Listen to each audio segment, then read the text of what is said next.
L'administration de Biden pourrait être favorable à la crypto, selon Yahoo Finance. Bonjour, ici Crypto Ali, j'espère que vous allez bien. Alors, sans tarder, comme d'habitude, on commence avec le prix du XRP qui se situe à 27 cents 25 en recul de 1,2%. Les marchés ont descendu légèrement en bas de 1 trilliard, mais présentement, il y a une hausse de 3,6%. Fiat Leak 27-28, après un bon creux ici, dans les alentours de 24 cents, on vient de remonter de 3 cents. OK, alors peut-être qu'on va connaître un bon week-end. On se croise les doigts. Ici, c'est très très bon. 48 gagnants contre 14 perdants. N'oubliez pas de nous suivre sur Twitter, Olivier underscore XRP, Olivier underscore XRP. Alors, on commence avec la nouvelle euh, du jour, excusez-moi. En quoi que l'administration de Biden pourrait être favorable à la crypto.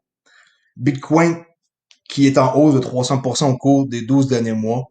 Ethereum en hausse de 700% pendant cette période et d'autres crypto-monnaies de premier plan sont sur une lancée haussière spéculative tirée par les investissements institutionnels et l'adhésion des grandes sociétés de paiement. Et je sais très bien que Biden, avec les gens qu'il va placer comme lui ici, Gary Gensler, il y a beaucoup de monde qui sont dans son administration qui sont pro-crypto. Alors c'est une bonne nouvelle pour nous autres. Je tenais juste à le mentionner comme ça parce que il faut pas oublier que les institutions sont maintenant là et tout ça va apporter de la liquidité au marché. Alors bravo Biden, je suis certain que cette année 2021 est l'année de la crypto et XRP devrait connaître une très bonne année selon qu'est-ce que moi je vois. Je peux me tromper, ok, mais je crois que 2021 devrait être hyper bon pour nous. Alors, on continue sur Biden, ok. Vous vous souvenez que Trump, il avait fait en sorte de geler, pas de geler, de mettre une limite pour les paiements en haut de 3 000 et après ça, en haut de 10 000, ça prenait une espèce de papier spécial pour remplir. Bon, lui, Biden, il a gelé tout le processus réglementaire. Autrement dit, il est en train de défaire qu'est-ce que Trump a essayé de faire avant de partir. Alors, la règle proposée par la FinCEN, okay, ceux qui s'occupent du crime là, sur le web, aurait éradiqué l'anonymat des utilisateurs, car les bourses centralisées auraient dû signaler toute transaction de plus de 10 000 sur une période de 24 heures au FinCEN. Ils seraient également tenus de conserver des registres de retrait de plus de 3 000. Alors lui, c'est ce qu'il voulait faire Trump. Maintenant, on voit que Biden, il a gelé les propositions par rapport au portefeuille cryptographique du FinCEN. Juste pour vous mentionner que j'ai 2 cours gratuits sur Udemy, s'il y en a qui s'intéressent sur la crypto-monnaie, comment investir. Alors, il y a déjà pas mal de participants. Si je regarde à l'heure où ce que on est ici vendredi à midi et demi, 312 participants ici, puis 100 participants pour mon cours numéro 2. À date, les gens me donnent des bonnes cotes. Alors, je suis pas content, merci la gang. On continue avec la Serre Banque qui demande l'approbation de la Banque centrale pour la plateforme blockchain. Ça, c'est une banque en Russie, okay? La Serre Banque qui a demandé l'approbation de la Banque centrale du pays pour une plateforme financière basée sur la blockchain. C'est ce qui a rapporté jeudi le média local russe Interfax. Selon le rapport, la banque a soumis une demande à la Banque centrale de la Fédération de Russie pour enregistrer une plateforme blockchain avec le lancement prévu au printemps. Ça sent bien la gang, tout le monde est en train d'embarquer dans le bateau. Technologiquement, la banque est prête à travailler avec une telle monnaie fiduciaire. Nous l'avons testé à l'intérieur et avons vu que cette solution fonctionne, a déclaré le vice-président du conseil d'administration de la Banque, Anatoly Popov, selon le rapport. Selon Popov, le processus d'inscription prendra 45 jours, c'est quand même assez rapide. Popov a également déclaré que la banque était toujours en train de déterminer qu'un soi-disant jeton ou monnaie numérique serbe coin serait taxé. Okay? Alors, si vous pensez qu'ils vont pas profiter non plus, là, soit un jeton ou une monnaie qui va être taxée, là, tout le monde va payer de la taxe. Okay? Un sénateur du Nebraska qui présente des projets de loi qui vont autoriser les banques des États à conserver de la crypto. Alors ici, on voit que nous devons être dans un chef de file dans le domaine des fintechs, a déclaré le sénateur Mike Flood. Un sénateur de l'État du Nebraska a proposé une nouvelle législation favorable à la cryptographie qui pourrait voir son État devenir le prochain refuge réglementaire pour les entreprises fintech. Ça, c'est big, là. Assermenté il y a à peine 2 semaines, le républicain Mike Flood a présenté aujourd'hui la loi sur les transactions sur les actifs numériques et l'adoption de la loi sur l'innovation financière du Nebraska à la 107e législature de l'État. Alors ça, c'est une bonne nouvelle. On va voir qu'est-ce que ça va donner pour le Nebraska, mais il deviendrait une banque comme ça pour conserver la crypto. Très bonne nouvelle. Ici, on voit c'est qui détient le plus d'actifs numériques. Et ma grande surprise, c'est les 45-54. Je croyais que c'était plus les 35-44, mais non. Les 45-54 commencent à en avoir comme pas mal. Puis aussi, même les 55-64, on voit ici qui sont surprenants. J'aurais cru le contraire, mais ceux qui en détiennent le plus, c'est les 45-54. Euh, Ici, crypto custodian Zappo, ok, qui s'apprête à devenir une banque numérique au Gibraltar. Eh oui, Gibraltar. Selon un rapport récent, le dépositaire de crypto-monnaie Zappo se prépare à devenir une banque à part entière dans le territoire britannique d'outre-mer de Gibraltar. La région située à la pointe du sud de la péninsule ibérique a également étendu les directives réglementaires pour les échanges d'actifs numériques selon une associée du cabinet d'avocats international Isolas LLP. Tout récemment, le dépositaire de la crypto-monnaie Zappo a envoyé une vague d'emails indiquant que ne servirait plus les clients américains à l'avenir. Okay? En raison d'un changement dans notre stratégie commerciale mondiale, Zappo Inc. quitte le marché américain. Ben oui, ils ont compris eux autres. Et fermera tous les comptes Zappo des clients américains. En conséquence, nous aurons besoin de vous pour transférer vos fonds d'une adresse Bitcoin externe. C'est ça qu'ils ont détaillé. Cet email faisait suite à l'annonce faite par Zappo printemps dernier en annonçant que la société envisageait de devenir une banque numérique à Gibraltar. Nous allons relancer en tant que banque numérique à la fin de cette année, a révélé la société le 20 janvier 2021, le ministre des Finances de Gibraltar, Albert Isola. Euh, En quoi qu'il lui contribue à vraiment faire en sorte que Xapo se stabilise comme une banque à part entière là-bas à Gibraltar. Xapo est maintenant établi à Gibraltar en tant que banque à part entière. C'est ce qu'a déclaré ici le ministre des Finances de Gibraltar. Alors, très bonne nouvelle. Encore une fois, les États-Unis, ils perdent du terrain.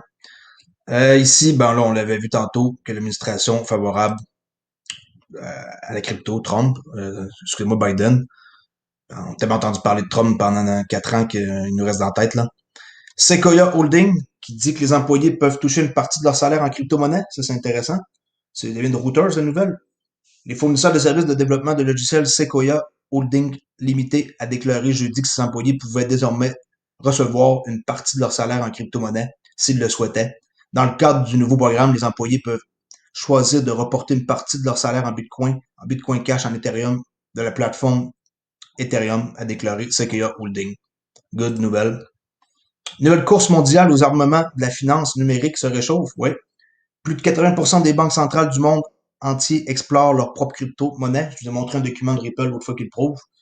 Les États-Unis sont en concurrence avec d'autres puissances nationales mondiales, dont la Chine, l'Union européenne, pour diriger la finance numérique et la technologie de la blockchain décentralisée. Tout comme la course à l'espace, le développement des monnaies numériques de la Banque centrale influencera les innovations dans tous les secteurs, déclare Tal euh, Elyashiv, excusez-moi pour la prononciation, fondateur et associé directeur de la Spice VC. Aujourd'hui, nous sommes au bord du précipice de ce qui pourrait être la plus grande période de transformation de l'histoire mondiale. Avec la première révolution industrielle, les nouvelles technologies comme les chaînes de montage, les usines et le transport ont fondamentalement changé la société. Cette fois, au lieu que les roues dentées fassent le travail, qui on parle de mécanique, là, la numérisation basée sur la blockchain continuera à stimuler les transactions. Plus précisément, cette dernière phase de progrès vise à une industrie massive prête à être perturbée, qui est la finance. Ça, c'est avec la montée puis la puissance des monnaies numériques et des CBDC, la tokenisation était étant une tendance inévitable. Les monnaies numériques, les banques centrales CBDC sont de plus en plus adoptées car elles ne sont qu'un type d'actif numérique plus généralisé, bien que lié à une monnaie de banque centrale sans risque. La rivalité mondiale dans les domaines numériques s'intensifie alors que les banques centrales d'un éventail de plus en plus large de pays, dont la Chine, Hong Kong, Thaïlande, l'Union européenne, le Royaume-Uni, les États-Unis et l'Australie, explorent des cas d'utilisation potentielle de l'argent symbolisé. La CBDC est le premier endroit où nous constatons une adoption descendante de la technologie du grand livre distribué, DLT, par les banques centrales et les gouvernements. L'adoption des CBDC entraînera de l'innovation et un développement important dans l'écosystème DLT qui aura un impact sur les organisations financières. L'adoption généralisée du DLT s'étendra au-delà de la finance et d'autres secteurs verticaux tels que la sécurité, les chaînes d'approvisionnement, la santé, la vente au détail et le commerce électronique. C'est vraiment big, big, big. Les CBDC simplifieront certainement les paiements, les règlements des accords et les échanges, surtout en ce qui concerne le commerce mondial. Cela va changer aussi potentiellement le rôle que jouent les institutions actuelles en matière d'argent et de paiement. La mise en œuvre des CBDC rendra également les paiements transfrontaliers plus simples et beaucoup moins chers. L'un des résultats de cela sera la mise en place de micro-paiements, comme par exemple sur koi.com, OK? Ou exemple Netflix qu'on pourrait se faire, on pourrait payer soit 4 $ au lieu de 20, juste à l'utilisation qu'on utilise, pas obligé de payer un forfait par mois, là, juste selon qu'est-ce qu'on utilise. C'est ça l'avenir. Alors l'un des résultats de cela serait la mise en place, comme j'ai dit, des micro-paiements, permettant aux petites entreprises d'être plus compétitives et d'éliminer le besoin d'agrégateurs afin de les rendre économiques, viables et ce qui entraînera une répartition différente de la valeur. Ici, Hugh Van Stennis de UBS a déclaré qu'il y aurait une course à 3 chevaux autour de l'avenir de l'argent avec des jetons privés et des CBDC se développant parallèlement aux efforts visant à améliorer le système actuel. Les implications de gagner ou de perdre la course aux armements de la finance numérique sont massives et à grande portée. Désolé pour le long texte, mais il y a tellement de choses intéressantes à dire, il faut que vous soyez au courant, OK? TransferWise, qui nomme Goldman Sachs et Morgan Stanley pour son introduction en bourse à Londres. Faire ça vite, TransferWise déposera son offre publique initiale prévue de IPO, bravo, avec les coordonnateurs conjoints Goldman Sachs et Morgan Stanley, deux des plus grandes banques américaines, selon Sky le 21 janvier. TransferWise devrait dépasser la valeur de 5 milliards de dollars de l'année dernière au moment de son dépôt à Londres.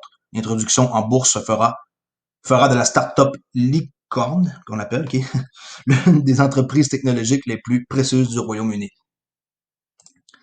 Cette année, ici sur International Banker, le site, cette année, les paiements seront plus rapides, plus intelligents et plus exclusifs. On le savait, c'est ce qui s'en vient.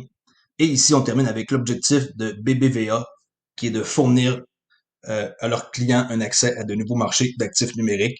On voit ici Alicia Pertusa, ici, de la stratégie de solutions client chez BBVA, qui a été impliquée dans différents projets de recherche pilote de blockchain que BBVA a mené au cours des 5 dernières années. Le lancement de son premier service de transaction et de conservation de Bitcoin en Suisse a été une réalisation historique pour BBVA.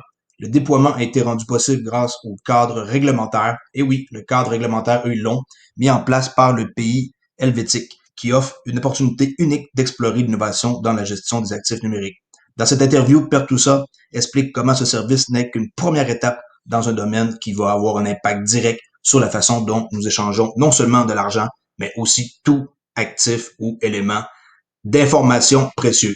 Alors, pour aujourd'hui, c'est tout. N'oubliez pas de vous inscrire sur Twitter, Olivier_XRP, et ne vous en faites pas pour le prix du XRP. Tout est dans le protocole. Le prix n'a rien à voir. Okay? C'est pour faire peur au monde. Le prix est dans le protocole. C'est pas moi qui le dis. C'est des personnes haut placées chez Ripple. Le prix est dans le protocole. Si le prix est pas cher, ça veut rien dire. C'est le protocole qui compte. Là. Désolé, je me suis mal exprimé. C'est tout ce qui est comme infrastructure qui compte. Et non, regarder un truc comme ça à 27 cents 25 puis être désespéré en plein vendredi soir puis vouloir vendre ses XRP. Alors, je vous dis à demain pour une prochaine vidéo. Mais en tant que tel, n'oubliez pas, demain, je fais un live samedi, heure de France à 6 heures. Merci et je vous dis à plus tard. Au revoir.